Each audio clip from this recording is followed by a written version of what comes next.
જમ્મુ કાશ્મીરની સુંદર ભદ્રવાહ ઘાટી, જ્યાં ક્યારેક પાણીનો ખળખળ અવાજ અને તેની સાથે ચાલતા પરંપરાગત ઘરાટ એટલે કે પથ્થરની ઘંટીઓ ગ્રામીણ જીવનની શાન હતી.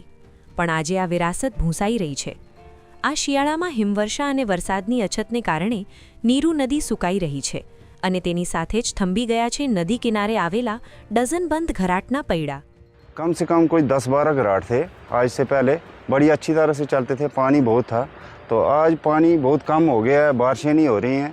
तो दूसरी बात यह है कि यहाँ से बहुत सारे इलाकों में पानी जाता है यहाँ से, तो वो काफ़ी पानी खींच लेता है. तो यहाँ कम पानी होने की वजह से पूरे घराट जो है बंद पड़े हुए हैं.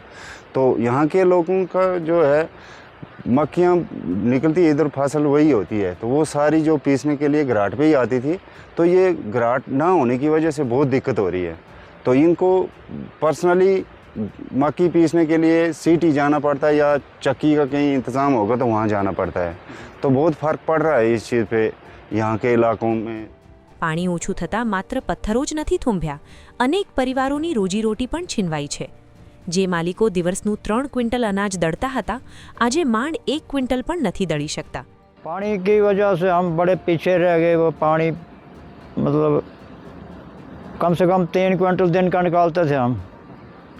आज समझो 1 क्विंटल भी नहीं निकल सकता दिन में. तो पर इसकी प्रॉब्लम है कि अब बड़ा इंतज़ार करना पड़ता है. ना आटा काम का है, कैसे क्या करेंगे. આ મુસીબત માત્ર ઘરાટ માલિકોની જ નથી, પણ સ્થાનિક લોકોની પણ છે. અનાજ દળાવવા માટે હવે ગામ લોકોએ માઇલો દૂર પહાડો ખૂંદીને શહેર સુધી જવું પડે છે. हमको परेशानी है कि घराट आते हैं, इधर पानी की मुसीबत है, घराट बंद है. हम यहाँ से लेते हैं, मक्की पहुँचाते हैं, कनक पहुँचाते हैं, तो मिलता नहीं है. यहाँ से मुसीबत ये घराट की पानी नहीं है. घराट था तो ख़त्म हो गया पानी से वजह से. अब सरतंगल आना पड़ता 5-6 किलोमीटर दूर, बड़ा मुश्किल होता. આ ઘરાટ માત્ર મશીન નથી, પણ સદીઓ જૂનું આપણું જ્ઞાન અને સંસાધનોના યોગ્ય ઉપયોગનું પ્રતીક છે. જો ક્લાઇમેટ ચેન્જને કારણે હિમવર્ષા આમ જ ઘટતી રહી, તો કદાચ આવનારી પેઢી માટે આ ઘંટીઓ માત્ર ઇતિહાસ બનીને રહી જશે. ગામવાસીઓની આંખ હવે આકાશ તરફ છે. કદાચ કુદરત મહેરબાન થાય અને ફરી આ ઘરાટ ગૂંજતા થાય.